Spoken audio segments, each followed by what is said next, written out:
Hello, good afternoon students. तो आज हम पढ़ेंगे आपके सिटीजनशिप के बारे में। आज हम करेंगे सिटीजनशिप और आपके आर्टिकल 11 और आर्टिकल 12 और थोड़ा बहुत हम पार्लियामेंट के बारे में पढ़ेंगे। इसके बारे में आज हम पढ़ेंगे। अब आप कहते थे कि सर बहुत डेप्थ में जाते हैं, तो आज मैं आपको दिखाऊंगा ऊपर ऊपर से कैसे पढ़ाते हैं, जिससे बच्चे खुश होने वाली जो पढ़ाई होते हैं ना, वो आज मैं दिखाऊंगा आपको कैसे पढ़ा जाता है। ठीक है, तो आज हम पढ़ेंगे सिटीजनशिप के बारे में। ये सिटीजनशिप के बारे में क्या क्या है जो हमारे कॉन्स्टिट्यूशन में है। आपके कॉन्स्टिट्यूशन ऑफ इंडिया में सिटीजनशिप को दिया है आर्टिकल 5 से लेके आर्टिकल 11 तक। ये आपके सिटीजनशिप के बारे में, आर्टिकल नंबर 5 से आपके आर्टिकल नंबर 11 तक आपके सिटीजनशिप के बारे में। तो आपके आर्टिकल 5 क्या कहते हैं? आपका आर्टिकल 5 कहता है S on January, S on आपके 26 जनवरी 26 जन 1950, इसके दिन या तो आपके पेरेंट्स क्या होना चाहिए? टेरिटरी ऑफ इंडिया में पैदा हुआ होना चाहिए। या तो आप पैदा हुआ हो या तो आपके पेरेंट्स पैदा हुआ हो, तो आपको मुबारक हो, आप इंडिया के सिटीजन बन गए। नहीं तो क्या है, अगर ये नहीं है तो आपका क्या होगा? इससे पांच साल पहले का आप यहाँ पे रहा होना चाहिए, यानी 5 इयर्स आपने यहाँ पे इंडिया में बिताया होना चाहिए। फॉर एग्जांपल 1950 है, 26 जनवरी 1950 है, तो आप 26 जनवरी 1945 को इंडिया आया हुआ होना चाहिए, इंडिया में रह रहा होना चाहिए। 1945 से लेके 1950 तक आपने इंडिया में अगर यहाँ पे बैठा है तो आपको ऑटोमेटिकली आपको क्या बन जाएगा? सिटीजनशिप मिल जाएंगे। ये आपका आर्टिकल 5 कहता है। एक होता है फिर आपका आर्टिकल नंबर 6, फिर आता है आपका आर्टिकल 6। आर्टिकल 6 क्या कहते हैं? जो पाकिस्तान से इंडिया माइग्रेट हुए हो, पाकिस्तान से जो इंडिया के लिए माइग्रेट हुए हो, उनके बारे में आपका आर्टिकल 6 कहता है। पाकिस्तान से अगर आप इंडिया आए हो कब तक? 19 जुलाई 1948, 19 जुलाई 1948 से अगर पहले आप पाकिस्तान से इंडिया माइग्रेट हुए हो तो ठीक है, आपको सिटीजनशिप मिल जाएगा। अगर आप इसके बाद में आए हो, 19 जुलाई 1948 के बाद में आए हो, तो आपको 26 जनवरी 1950, 26 जनवरी 1950 तक आपको रजिस्ट्रेशन करना है। इंडिया में आके आपको रजिस्ट्रेशन अप्लाई करना है सिटीजनशिप के लिए, तो आपको सिटीजनशिप मिल जाएगा। यह है था आपका आर्टिकल नंबर 6 कहता है। जो आपका आर्टिकल नंबर 7 है, आपका आर्टिकल नंबर 7 है, जो आपका आर्टिकल नंबर 7 क्या कहते हैं? इंडिया से गए पाकिस्तान, पाकिस्तान से दोबारा आए इंडिया, इनके बारे में बात करते हैं। जो इंडिया से पहले माइग्रेट हुए पाकिस्तान के लिए, फिर पाकिस्तान से दोबारा माइग्रेट हुए इंडिया के लिए, इनके बारे में कहता है। अगर सर आप लोग 9 मार्च 1947 यानी 1947 से पहले अगर आप लोग यहां से इंडिया से पाकिस्तान, पाकिस्तान से इंडिया अगर आए तो आपको ठीक है, आपको सिटीजनशिप मिल जाएगा। मतलब आपको रजिस्ट्रेशन करना पड़ेगा, आपको सिटीजनशिप मिल जाएगा। अगर 9 मार्च 1947 के आप बाद आए हो तो आपको कोई चांस नहीं है सिटीजनशिप मिलने का, क्योंकि इस डेट पे हमें पता था कि इंडिया आज़ाद हो चुके, इंडिया बाइफर्केट हो चुके, इंडिया पाकिस्तान में, तो आपको यहाँ पे नहीं मिलेगा। ये आपका आर्टिकल 7 कहता है। जो आपका आर्टिकल नंबर 8 है, जो आपका आर्टिकल 8 है, वो किसके बारे में कहते हैं? आर्टिकल 8 आपका कहते हैं कि एक्सेप्ट पाकिस्तान, अगर आप एक्सेप्ट पाकिस्तान के यहां वहां गए हो, फॉर एग्जांपल इंडिया में आप एक्सेप्ट पाकिस्तान के आप इंग्लैंड गए हो, यूएसए गए हो, जापान गए हो, जर्मनी गए हो, तो उनके लिए आर्टिकल 8 कहते हैं कि आप 26 जनवरी से पहले अपना क्या करें? रजिस्ट्रेशन करें, तो आपको इंडिया का सिटीजन मिल जाएगा। यह आपका आर्टिकल 8। फिर होता है आपका आर्टिकल नंबर 9। आर्टिकल आपका 9 क्या कहते हैं? आर्टिकल 9 आपका कहते हैं, देखो सर, आर्टिकल 9 आपको कहते हैं ड्यूअल सिटीजनशिप के बारे में। किसके बारे में? Dual citizenship.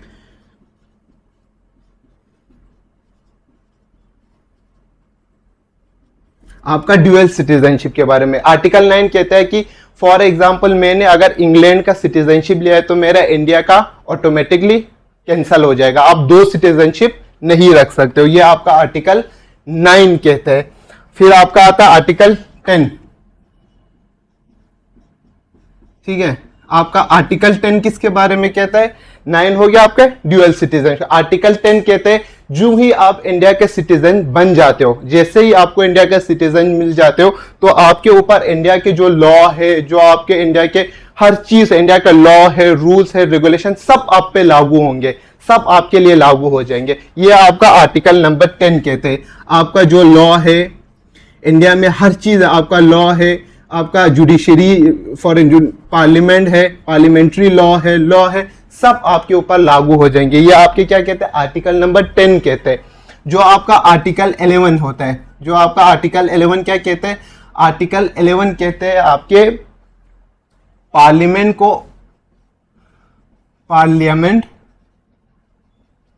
पार्लियामेंट के पास पावर है सिटीजनशिप के बारे में लॉ बनाने की।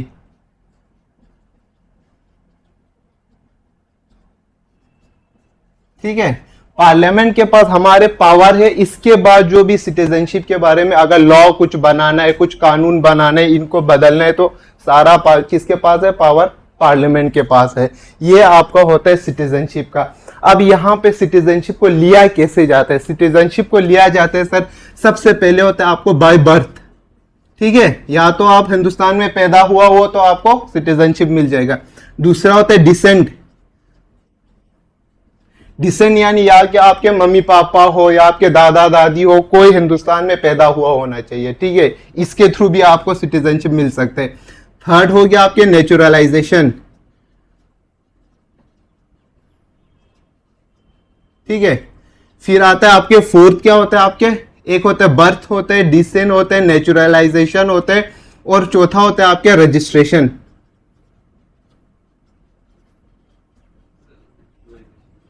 ठीक है, ये आपके रजिस्ट्रेशन के थ्रू होता है। एक होता है आपका रजिस्ट्रेशन यानी आपने रजिस्टर किया, तो ये नेचुरलाइजेशन मेनली होता है आपके इनके बारे में जो एनआरआई के होते हैं ना, नॉन रेजिडेंट इंडियन होते हैं, ओवरसीज सिटीजन ऑफ इंडिया होते हैं, उनके लिए होते हैं। यहाँ इनके थ्रू ये नेचुरलाइजेशन के थ्रू आता है।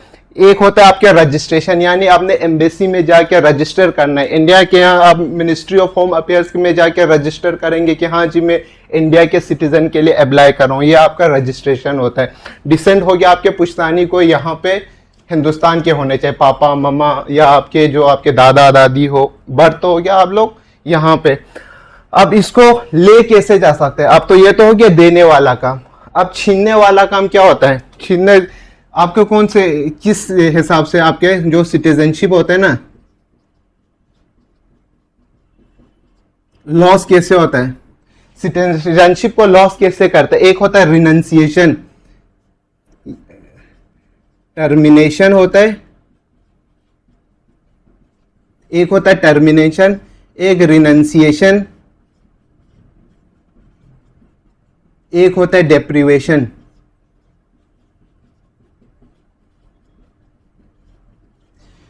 एक होता है टर्मिनेशन, एक होता है रिनंसिएशन, एक होता है डेप्रिवेशन। टर्मिनेशन हो गया आपने कहीं जाके दूसरे देश का सिटीजनशिप लिया, तो यहां से आपका सिटीजनशिप खत्म हो जाएगा, क्योंकि आर्टिकल 9 हमें कहता है कि ड्यूअल सिटीजनशिप नहीं चलेगा। ये हो गया आपके टर्मिनेशन, आपको टर्मिनेट किया है। एक होता है आपको रिनंसिएशन यानी रिनाउंस किया आपने, अपना खुद ही आपने बोला कि आप मुझे इंडिया का सिटीजन नहीं चाहिए, आपने खुद ही छोड़ दिया, उसको कहते हैं रिनंसिएशन।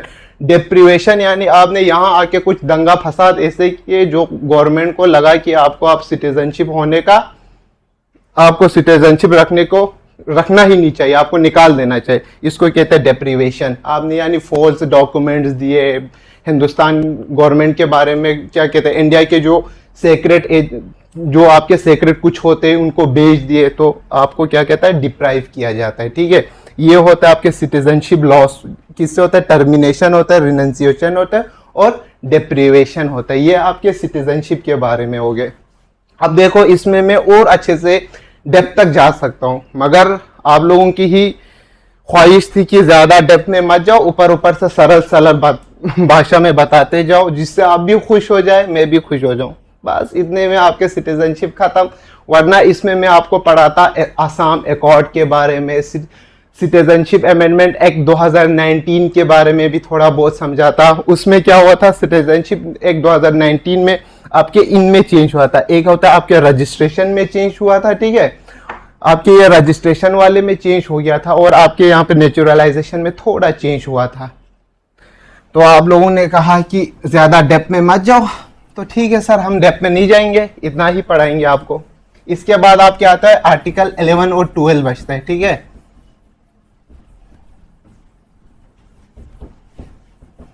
इलेवन और 12 अगर कहा जाए तो आपके पॉलिटिकल रॉक सॉलिड बेस उसी से बनते हैं, पर आप लोगों को डेप्थ में जाना नहीं है, तो सर इसको हम इस तरह कह सकते हैं, आपके आर्टिकल नंबर एक 12 होता है और एक होता है आपका 13। 11 तो हमारा हो गया, एक 12 हो गया, एक 13 हो गया। 12 में हमारे इंडिया के स्टेट का डिफिनेशन दिया है, स्टेट का डेफिनेशन दिया है। किसके लिए दिया है स्टेट का डेफिनेशन? खाली पार्ट 3 के लिए ही दिया है, पार्ट 3 के लिए। पार्ट 3 यानी जिसमें आपके फंडामेंटल राइट्स आते हैं। आर्टिकल 12 में आपके स्टेट का डेफिनेशन दिया है, मतलब स्टेट मतलब क्या होता है उसका डेफिनेशन दिया है, ये दिया है आपके पार्ट 3 में। और इसके बाद ये आर्टिकल 13 अभी हम पढ़ेंगे। पार्ट 12 में ये दिया हुआ है आपका स्टेट का डेफिनेशन दिया है, मतलब स्टेट क्या होता है, स्टेट में आपके पार्लियामेंट होता है, प्रेसिडेंट होता है, क्या होता है, इनके बारे में आपके आर्टिकल 12 में दिया है। और ये जो डेफिनेशन ऑफ स्टेट है ये खाली पार्ट 3 के लिए ही है, जो आपके पार्ट 3 है ना, फंडामेंटल राइट्स हो गया, डीपीएसपी हो गया, उनके लिए ही है ये स्टेट का डिफिनेशन, ठीक है। बाकी कॉन्स्टिट्यूशन के दूसरे जगहों के लिए स्टेट का डिफिनेशन पार्ट 12 नहीं कहते, उसके लिए अलग डिफिनेशन होता है स्टेट का, ठीक है। ये आपका आर्टिकल 12। फिर आपका आता है आर्टिकल नंबर 13। जो आपका आर्टिकल 13 होता है कि ये कहता है कि जो भी आपका कानून बना है, जो भी कॉन्स्टिट्यूशन ऑफ इंडिया में लॉ बना है, जो भी लॉ बनाना है, बिफोर या आफ्टर, ठीक है, कॉन्स्टिट्यूशन में या कॉन्स्टिट्यूशन बनने से पहले जो लॉ बना है, कॉन्स्टिट्यूशन के बाद में जो लॉ बना है, अगर इनमें से कोई भी आपके फंडामेंटल राइट्स को, यानी फंडामेंटल राइट्स को अगर वायलेट कर रहा है तो, ठीक है, वायलेट कर रहा है तो इसको क्या करेंगे, नल एंड वाइड करार देंगे, ठीक है। अगर आपका जो लॉ हो, अगर आपका कोई भी लॉ हो बिफोर, यानी आपके जो इससे पहले आपके कॉन्स्टिट्यूशन से पहले क्या था, 1935 के एक्ट भी चलता था, आपके उससे पहले भी लॉ थे, ब्रिटिश के ज़माने में जो लॉ थे, जो कॉन्स्टिट्यूशन के बाद जो हमारे लॉ बने, अगर इनमें से कोई ने भी फंडामेंटल राइट को वायलेट किया, फिर उसको हम क्या कहेंगे, नल एंड वाइड करार देंगे। ये आपका आर्टिकल 13 कहते हैं। बस सर अब मैंने आपको क्या किया, आर्टिकल 1 से लेके आर्टिकल 32 तक एक एक चीज बताया है, हर चीज बताया 32 तक, ये आपके जबानी याद होना चाहिए। तो इससे आपके 80% क्वेश्चंस निकल जाते हैं, पॉलिटी के यही से आते हैं 80% क्वेश्चंस, ठीक है। ये जो 3-4 है, और थोड़ा बहुत आज हम पढ़ेंगे पार्लियामेंट के बारे में, ठीक है, पार्लियामेंट के थोड़ा ही पढ़ेंगे।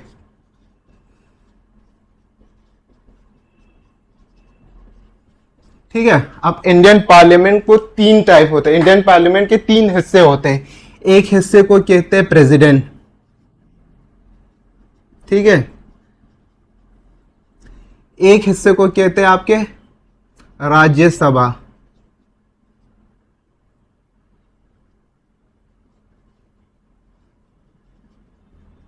और एक होता है आपके, इसको कहते हैं लोकसभा, ठीक है।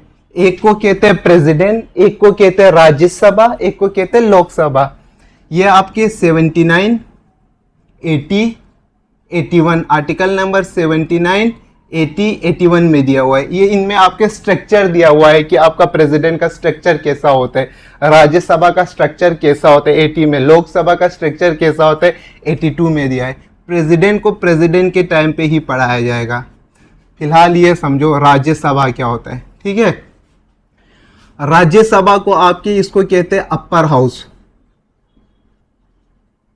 इसको क्या कहते हैं सर, अपर हाउस कहते हैं। इसमें हमारे एमपी साहब लोग होते हैं, यहाँ पे एमपी साहब लोगों को, इनको कौन इलेक्ट करता है, स्टेट लेजिस्लेटिव असेंबली वाले इनको इलेक्ट करता है, ठीक है। ये लोग इनको क्या कहते हैं, इलेक्ट करते हैं, इनको कहते हैं राज्यसभा, यहाँ पे एमपी होते हैं।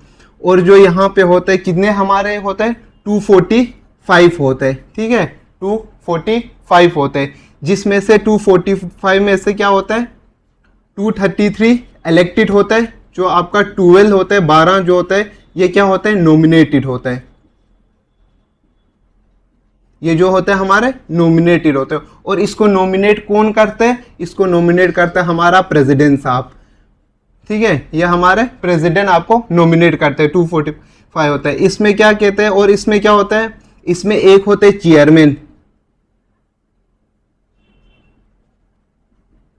एक होता है चेयरमैन होता है, एक होता है डिप्टी चेयरमैन।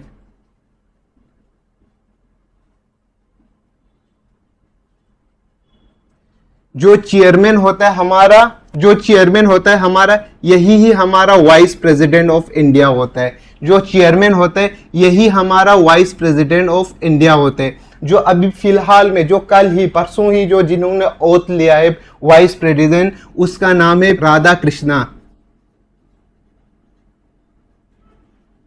ठीक है, जिन्होंने परसों ही आपके ओथ लिया था, राधा कृष्णा। इससे पहले वाले जो हमारे वाइस प्रेसिडेंट थे वो कौन थे, जगदीप धांकर, आपके कौन थे, जगदीप धांकर साहब थे। इससे पहले आपके कौन थे, वेंकैया नायडू, वेंकैया नायडू उससे पहले थे। उससे पहले वेंकैया नायडू से पहले कौन था, हामिद अंसारी, ठीक है। इस तरह होता है। सबसे पहला जो हमारा first president of, vice president of India कौन था, सर्वपल्ली राधाकृष्णा थे,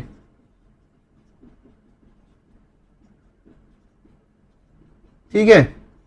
जो हमारा first vice president of India थे वो सर्वपल्ली राधाकृष्णा थे। इसके बाद जो first Muslim vice president India का था, पहला मुस्लिम वाइस प्रेसिडेंट इंडिया का था डॉक्टर जाकिर हुसैन, जाकिर हुसैन, ठीक है। जब doctor Zakir Hussain vice president of India बने तो हमारा सर्वपल्ली राधाकृष्णा साहब हमारा प्रेसिडेंट बन गए थे। फिर डॉक्टर जाकिर हुसैन बाद में वाइस प्रेसिडेंट के बाद क्या बना था, प्रेसिडेंट भी बने थे। राज्यसभा है ना, जो आपके राज्यसभा है, जो है राज्यसभा का टेन्योर होता है 6 साल का, ठीक है, टेन्योर होता है 6 साल का। इसमें से हर वन थर्ड ईयर पे रिटायर होता है। हर 1/3 ईयर पे क्या होता है, एक बंदा क्या होता है, रिटायर होता है। क्या होता है, रिटायर होता है। यानी इसका मतलब क्या है, ये कभी डिसॉल्व नहीं होता है। मानी इसका मतलब क्या, राज्यसभा एक साथ डिसॉल्व नहीं होते। जैसे हमारा लोकसभा हो गया, 5 साल के बाद डिसॉल्व होते हैं, दोबारा सबको क्या करना पड़ता है, इलेक्शन करना पड़ता है। ये यहाँ पे नहीं होते। यहाँ पे हर एक तीसरे साल के बाद क्या होता है, 1/3 साल के बाद एक एमपी आपका रिटायर होते जाते हैं। मतलब ये कंटिन्यू रहता है। ये जो हमारे होता है कंटिन्यू रहता है, डिसॉल्व नहीं होता है। ये है आपके राज्यसभा के बारे में। बाकी हम लोकसभा प्रेसिडेंट बाद में पढ़ेंगे। तब तक के लिए थैंक यू। अच्छे से पढ़ो, मजे से पढ़ो। Thank you very much.